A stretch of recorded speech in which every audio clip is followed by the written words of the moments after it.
In this video, I'm going to help you and your team by giving you an idea to sell more jobs. How many times have you started something new, tried something new, and became an expert at it on your first try? Probably never. How about how many times have you tried something new and for the first time you were maybe not an expert, but great at it or really good? Probably not very many times. Look at me. I'm on video, I think number 225, and I'll be honest, there's a lot of room for improvement here, right? You don't have to agree in the comments. Okay, so what am I talking about? Our industry is rapidly becoming more of a self-pay world, right?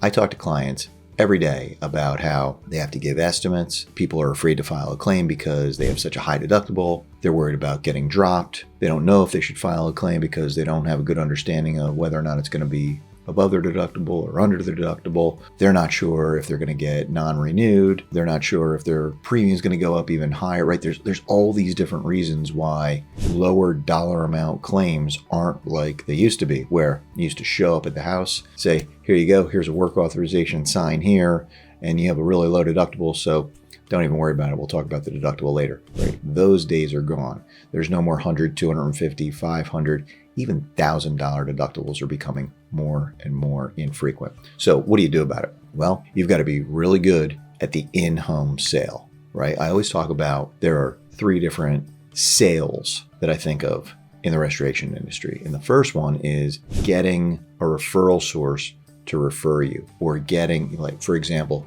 an insurance agent to get them to refer you. That's a sale, right? You're building trust, you're getting them to commit, you're getting them to take action and refer you. Or a property manager, you're getting them to trust you and take action and call you the next time one of their buildings has some kind of damage, right? So that's the first sale, kind of getting the lead to come in, getting your phone to ring. The second sale is that intake phone call.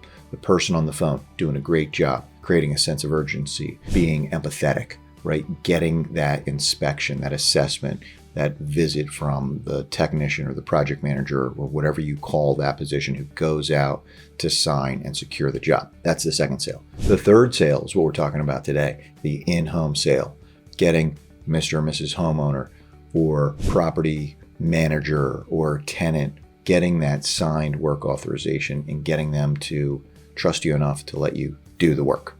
That's the third sale. So how do you get better at it? Well, we can't just expect our teams to do it well, right out of the gate. So what I found is, and I've got a workbook that'll take you through this. If you want to book a call with me, I'll share it with you. Just click the link below this video. And it's around role-playing, the most common objections that homeowners and property owners have when it comes to being reluctant to sign a work authorization and let you get started. I think the way to get better at anything is to practice it, right? I mean, that's tough to argue with, right? If you can role play with your team, and I recommend in the beginning doing it at least weekly until the point where they get really, really good, comfortable, the words just flow, then maybe back it off to once a month. I've got a client who just tried it for the first time, and he says to me, I said, how did it go? And he said, oh, the role playing went terrible. They were absolutely horrible, terrible, waste of time. So what are you thinking? They need more practice, right? Of course, they're not going to be an expert. They're not even going to be good the first time if they have no experience with this. So repetition, practice, so important. I've got a workbook. We'll take you through the process. It's going to help you with your closing rate. And if you're not tracking it, we should also talk about that.